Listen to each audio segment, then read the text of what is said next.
Olá, seja muito bem-vindo ao meu canal. Se você não me conhece, meu nome é Samara. Eu sou professora de língua portuguesa, especificamente de redação e gramática, e eu estou aqui para facilitar a sua vida nesses conteúdos. Então aproveita, já se inscreve no canal, ativa o sininho para você não perder nenhuma aula que vai ser lançada. E neste momento eu estou tentando postar uma aula por semana. É final de ano letivo, as coisas estão aí meio atarefadas, mas a partir do ano que vem eu vou tentar postar mais do que isso. Além disso, se você não me segue no Instagram, o meu arroba é professora Samara Chieli, e lá eu sempre posto coisas novas. Nós temos posts diários, tirando dúvidas, apresentando informações relevantes sobre gramática, sobre redação, repertórios que podem ser usados na redação, e eu também abro caixinha de perguntas para os seguidores, estudantes de língua portuguesa, tirarem as suas dúvidas. Então, se você não faz parte desse grupo, comece a fazer agora, porque você não vai querer ficar de fora e perder as informações super relevantes que nós temos por lá. E o tema da nossa aula de hoje é variações linguísticas. É muito possível, muito provável que você já tenha se deparado com esse tema ao longo dos seus estudos aí, ou às vezes em um comando de vestibular, de concurso, porque tem sido, ainda bem, um tema muito em voga nos últimos tempos. Antigamente ele não era tão debatido assim, mas agora nós estamos debatendo mais a respeito dele. Então é sobre isso que nossa aula vai falar hoje. Fique aqui para você aprender o que são as variações linguísticas e quais tipos delas existem. Então vamos começar do começo. Sempre que a gente fala em língua portuguesa, as pessoas criam um estigma, né? Aquela coisa de que a língua é difícil. O português é uma das línguas mais difíceis que existem. Você com certeza já ouviu isso, ou você talvez já até tenha falado isso.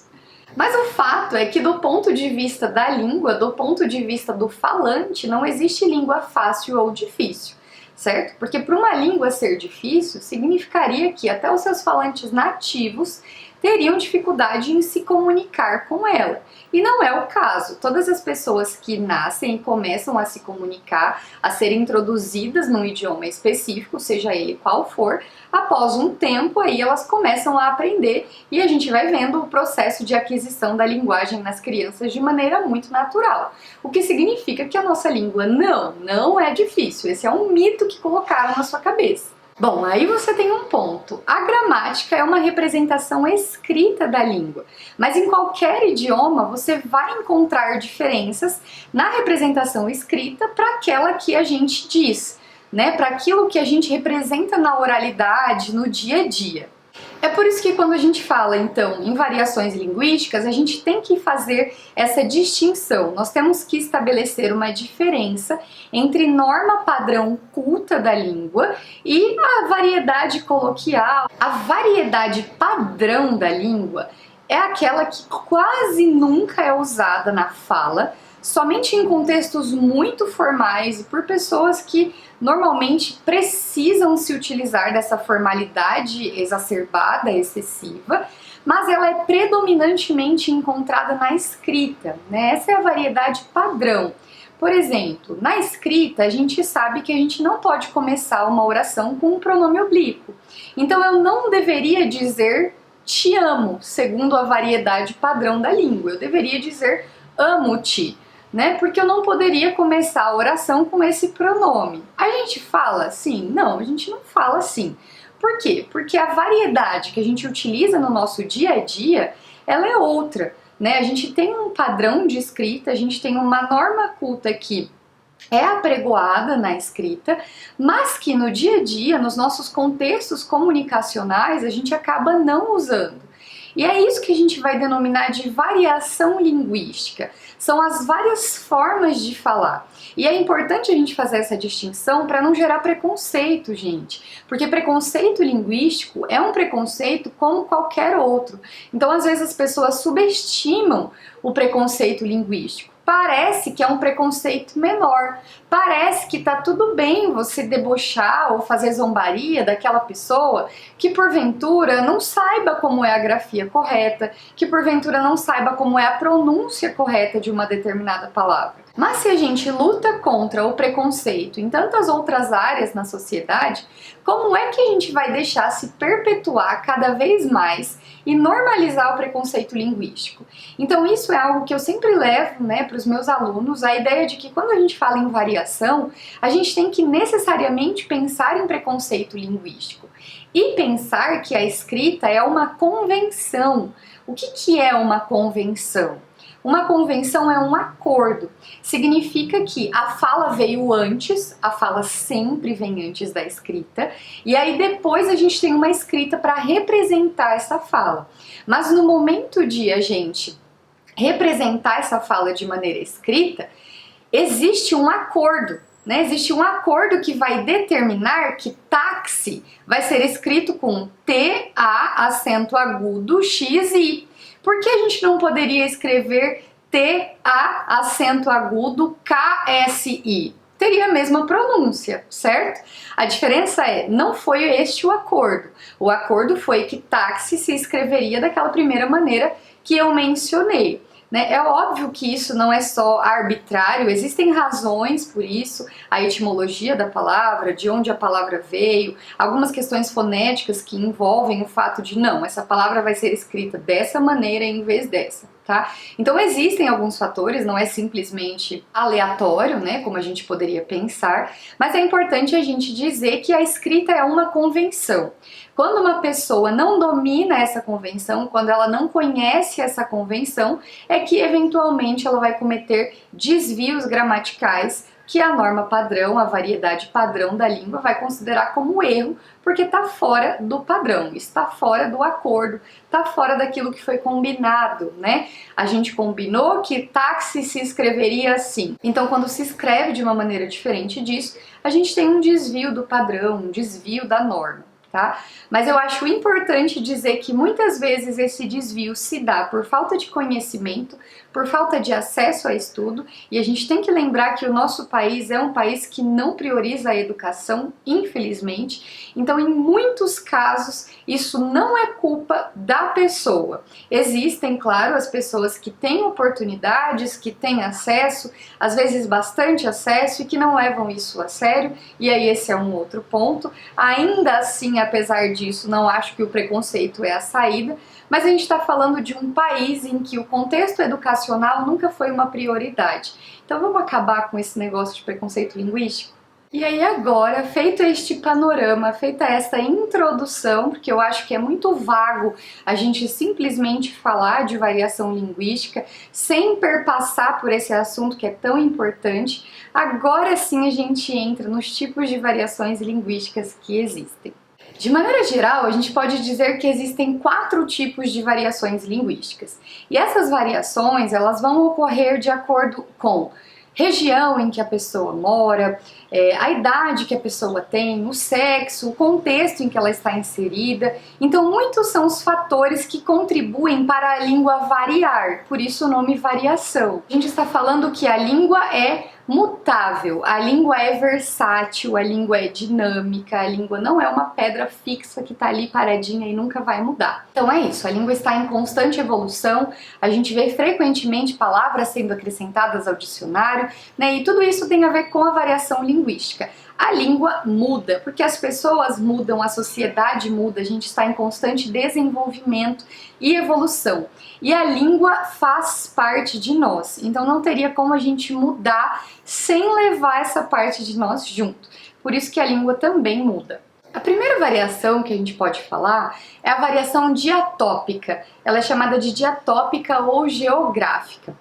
E essa variação linguística, como o nome já sugere, ela diz respeito a onde o falante vive, onde ele está inserido. Por exemplo, o português que nós falamos no Brasil, o português brasileiro, ele é diferente do português europeu. Nós estamos em continentes diferentes, né? Isso já demarca mudanças muito significativas na cultura e, consequentemente, na língua que é falada. Mas não para aí, né? A gente não tem uma diferença meramente do português europeu para o português brasileiro. A gente tem também o português falado em várias regiões da África, mas aqui mesmo dentro do Brasil, um país tão extenso em território, né, um país tão grande, a gente tem variações mesmo aqui dentro. Então eu costumo brincar e contar essa história para os meus alunos, porque eu moro aqui em Maringá, no Paraná, mas eu não sou daqui, eu sou paulistana e eu vivi em São Paulo até os meus 16 anos de idade. E aí quando eu me mudei para o Paraná, que tá aqui, ó, do ladinho, Paraná, São Paulo, a gente nem deveria ver tanta diferença assim, a gente já encontra diferenças, tá? E eu não estou falando de sotaque, eu estou falando de diferença linguística mesmo. Eu, por exemplo, cheguei aqui, na primeira semana em que eu estava morando em Maringá, eu fui ao mercado e eu precisava comprar algumas coisas para casa. E eu cheguei ao mercado e eu pedi primeiro um Benjamin. Os paulistas me entenderão, não sei quem mais no Brasil fala Benjamin, mas Benjamin é um T, sabe aquele T que você coloca várias tomadas? Então, é o Benjamin. Eu também cheguei aqui pedindo Cândida por água sanitária e aqui em Maringá eles chamam de que boa. E aí rolou essa falha comunicacional, né? Eu pedi pro atendente do mercado e ele ficou tipo, meu Deus, o que você tá falando? E eu não lembrava que era água sanitária o nome, eu fiquei procurando, depois eu me encontrei, claro, né? Mas houve aí algumas discordâncias assim. Eu cheguei, eu ainda estava no ensino médio, eu estava no último ano do ensino médio e aí eu me lembro que alguém me pediu um Errorex emprestado.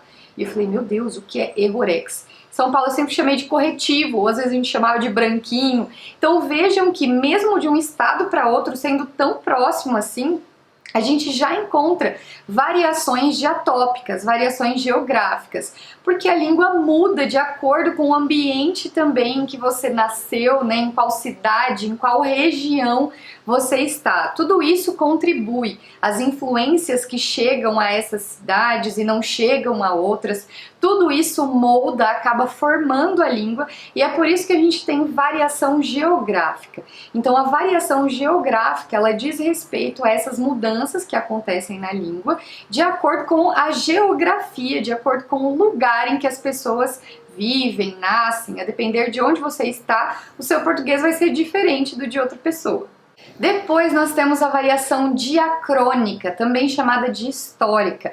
E toda vez que a gente fala de diacronia, a gente fala de um período de tempo pelo qual a língua passa, por exemplo. Então a variação histórica, ela mostra como a língua evolui, como a língua é dinâmica e ela vai se desenvolvendo e ela vai mudando.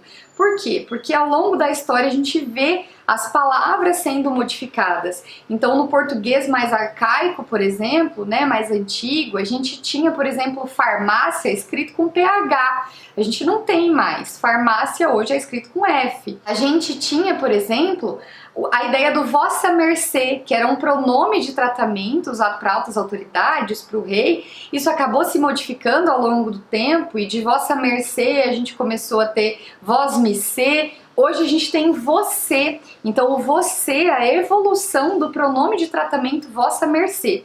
Inclusive é por isso que de maneira geral ele não entra no quadro dos pronomes do caso reto, sabe? Eu, tu, ele, ela, nós, vós, eles, elas. A gente pensa que o você também ali faz parte, porque a gente está falando com a pessoa, né? Mas como ele tem a origem de um pronome de tratamento, acaba que alguns linguistas mais tradicionais ainda não o colocam no quadro de pronomes do caso reto, de pronomes que exercem a função de sujeito da oração. Ele ainda é visto, dependendo do caso, como um pronome de tratamento. Então é por isso que ele não aparece no nosso quadro de pronomes. Mas essa evolução mostra que a língua muda, né? Essa é a variação histórica, essa é a variação diacrônica que vai mostrando esses processos de mudança da língua ao longo do tempo.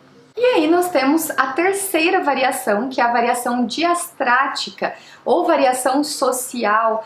E ela vai dizer respeito à situação social, à situação muitas vezes socioeconômica em que o falante está inserido. E aí a gente consegue perceber essas variações de maneira muito evidente quando a gente pega grupos de pessoas distintos. Então a variação social, ela depende, por exemplo, de idade, de sexo, de grupo em que o falante está, se ele é um advogado, se ele é um professor, se ele é um engenheiro, se ele é um morador de rua.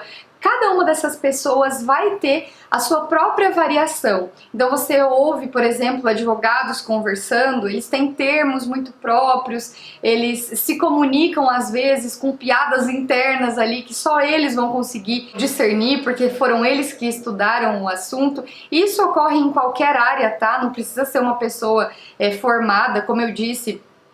Moradores de rua que muitas vezes não são formados, pessoas que têm uma escolaridade mais baixa, às vezes uma renda mais baixa, elas têm uma maneira de se comunicar que é muito prototípica. Então você pode perceber que os jovens se comunicam de uma maneira, eles usam determinados tipos de gírias ou determinadas expressões que pessoas mais velhas não usam, e isso é muito característico. Tanto que quando uma expressão que é bem jovial, uma gíria, começa a adentrar outros mundos, então, por exemplo, esses tempos atrás aí rolou um boom daquele cringe, né? As pessoas falavam de quem era cringe, etc, etc, e eu via muitos jovens usando essa expressão. O que aconteceu?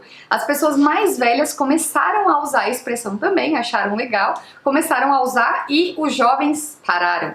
Porque fica aquela ideia de, não, isso daqui era algo nosso, né? Então agora a galera mais velha começou a usar, a gente vai ter que mudar, porque a nossa língua é diferente da deles, tá? Isso fica muito evidente. Então a variação sociocultural, ela é assim, ela diz respeito ao grupo social em que o falante está inserido, muitas vezes a idade que ele tem, muitas vezes o sexo, em vários casos mulheres falam de maneira diferente dos homens e por aí vai. Então essa é a variação sociocultural, também chamada de diastrática. E por fim, nós temos a variação situacional, ou também chamada de diafásica. E aí essa variação diz respeito aos diferentes tipos de linguagem que um mesmo falante enuncia, a depender de onde ele está. Então, na anterior, a gente separou essas variações de acordo com o grupo social em que a pessoa estava inserida. Nesse caso aqui, da variação diafásica, são os diferentes níveis de linguagem, os diferentes tipos de linguagem, as diferentes maneiras de uma mesma pessoa usar a língua. Por exemplo, eu sou professora de língua portuguesa. Nesse momento aqui, apresentando, ministrando essa aula para vocês, eu tenho um tipo de linguagem que não é a linguagem que eu tenho com os meus pais, que não é a linguagem que eu tenho com os meus avós, que não é a linguagem que eu tenho com o meu marido, porque a gente se adequa, a gente vai mudando a maneira como a gente fala, depender da situação em que a gente está inserido. E isso também é inclusão, né? Inclusão é eu saber que quando eu estou lá, daqui a algum tempo, defendendo a minha dissertação de mestrado, eu vou ter que usar uma linguagem que eu não uso com uma criança, porque ela não vai entender os mesmos termos, né? A gente vai ter que adequar esse padrão aí para que o outro possa nos entender. Então, essa variação em que você muda a depender de com quem você está falando, é a variação chamada diafásica, a variação chamada de situacional, porque ela depende da situação em que você está. Então eu vejo muitos dos meus alunos preocupados quando me mandam mensagem: ai meu Deus, eu tenho medo de te mandar mensagem e errar a vírgula. Primeiro de tudo, não tenho medo. E segundo, eu tenho certeza que eles não têm essa preocupação quando eles estão falando com um namorado, namorada, pai, mãe, porque a situação é outra, é um contexto diferente. Bom, gente, e essa foi a nossa aula sobre variações linguísticas. É um assunto muito recorrente, um assunto bem debatido, ainda bem, porque a gente precisa falar sobre isso. A gente precisa falar que a língua é dinâmica, que ela varia, que ela não é um estado fixo e imutável, né? E é isso que torna a língua bela, viva. Imagina se a gente falasse como Camões falou, né? A gente teve uma evolução nesse sentido, tivemos mudanças, e isso é muito legal.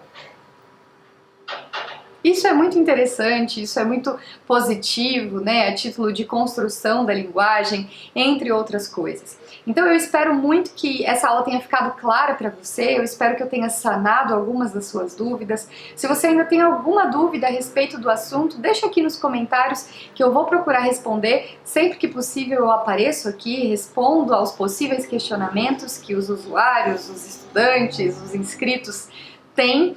E eu espero você na próxima aula, espero que você tenha gostado desse vídeo. Não se esqueça de se inscrever aqui no canal, porque isso ajuda bastante para o crescimento dele. Um beijo e até a próxima!